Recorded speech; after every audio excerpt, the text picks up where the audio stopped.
Welcome to the demon slayer season 5 episode number 1।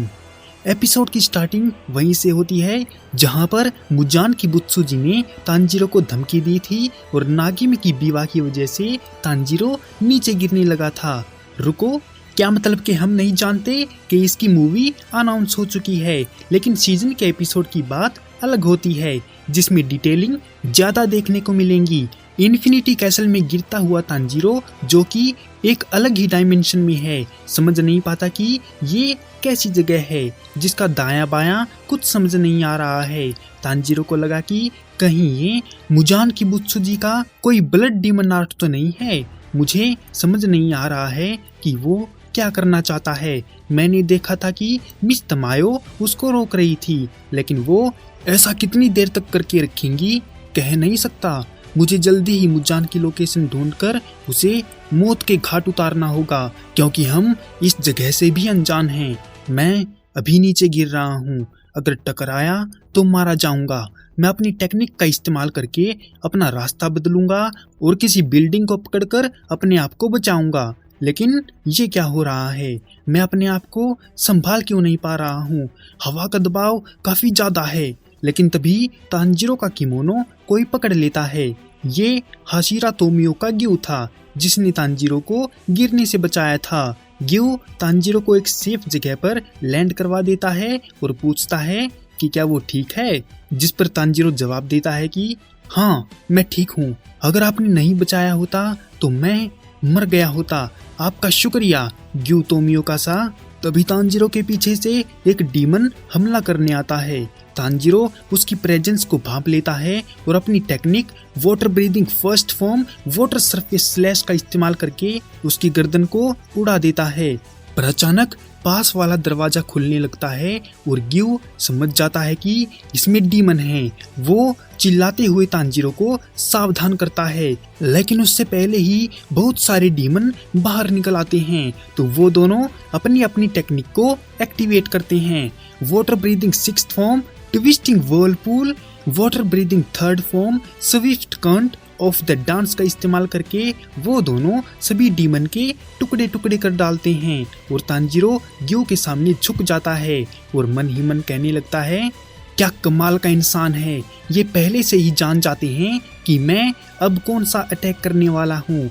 फिर उसी को देखकर ये भी अपनी टेक्निक का ऐसे इस्तेमाल करते हैं जो मेरे से मिलती जुलती हो। ये काफी खतरनाक इंसान है, लेकिन ये इतना अजीब सा फेस रिएक्शन क्यों दे रहे हैं? इसके बाद ग्यू के कहने पर वो दोनों आगे चल पड़ते हैं और वहीं इन्फिनिटी कैसल के दूसरे हिस्से में दोनों हाशिरा, इगुरो और मित्सुरी पर बहुत सारे डीमन अटैक कर देते हैं। तो उनसे बचने के लिए इगुरो अपनी breathing technique serpent breathing fifth form coil serpent के इस्तेमाल से उन सब की गर्दन एक झटके में ही काट देता है और कहता है, ब्लडी साउंड्रल्स डीमन, मेरी मित्सुरी से कोसों दूर रहो। और मित्सुरी, तुम ठीक तो हो ना?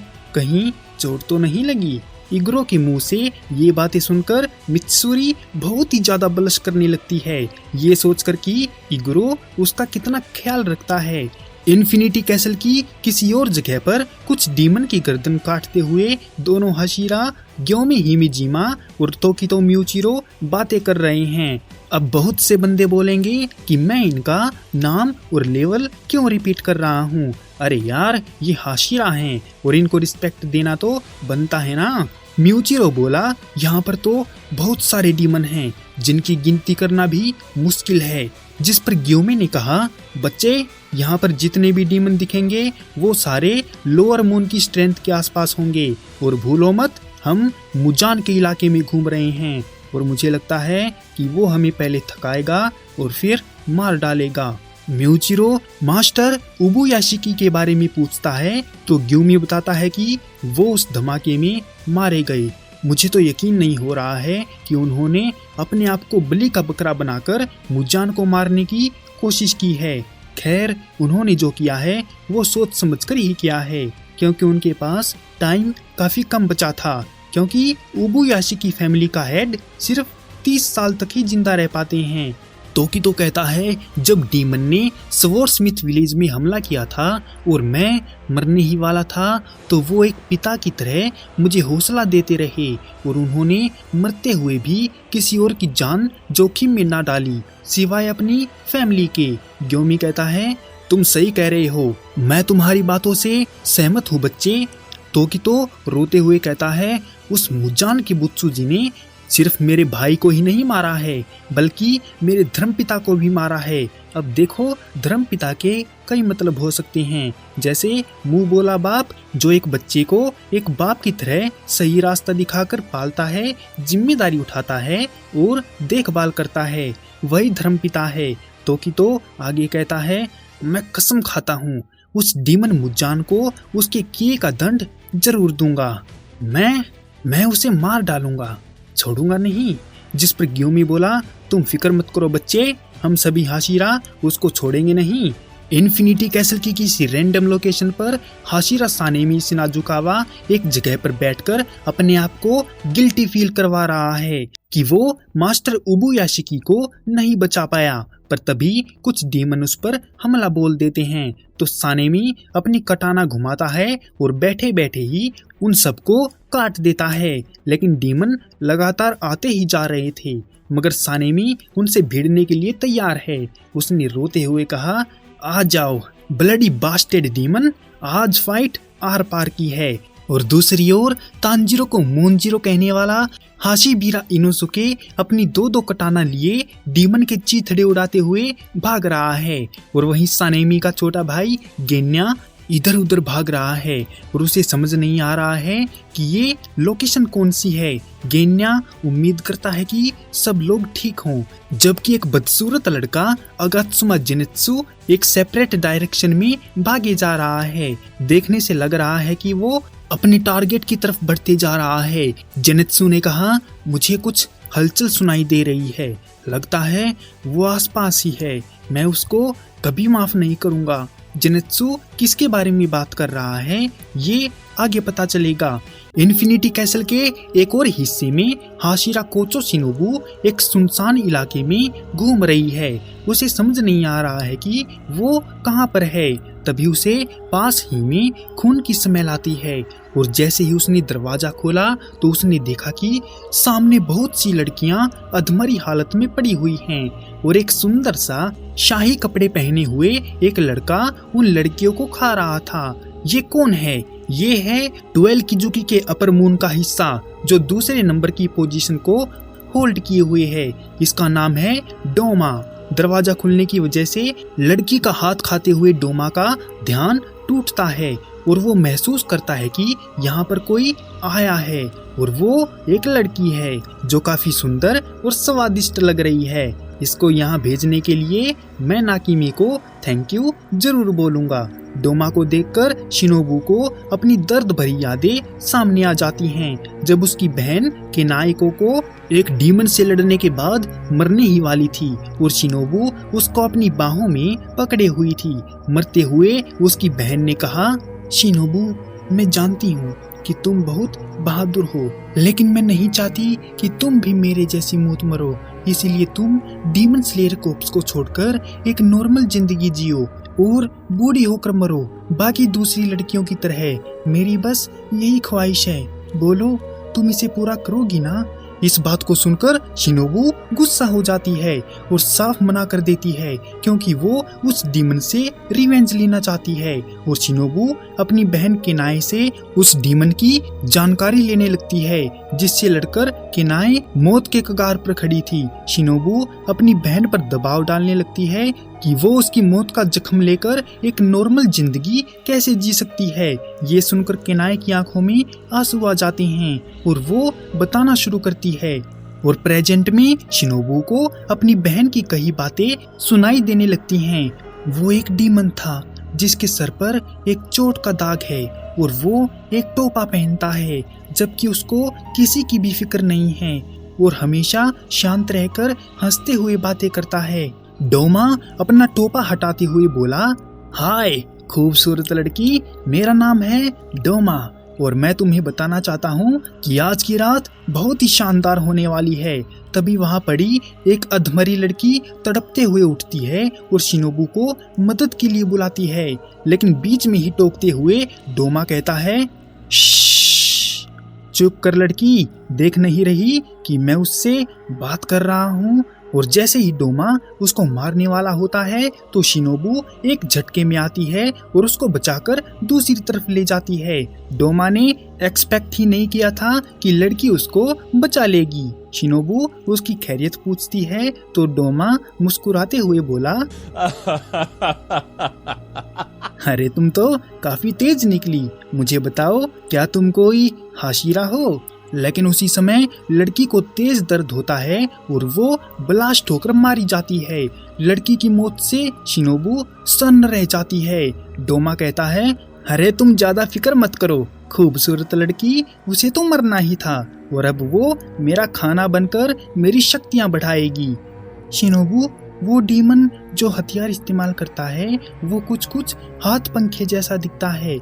डोमा अपने पंखे का इस्तेमाल करते हुए बताता है कि वो इटर्नल पैराडाइज कल्ट का फाउंडर है और सबको खुश रखना ही उसका काम है। शिनोबू कहती है, अच्छा तो यही वो डीमन है जिसने मेरी बहन को मारा था। उसने डोमा से कहा, ए बेवकूफ डीमन, क्या बोला तूने?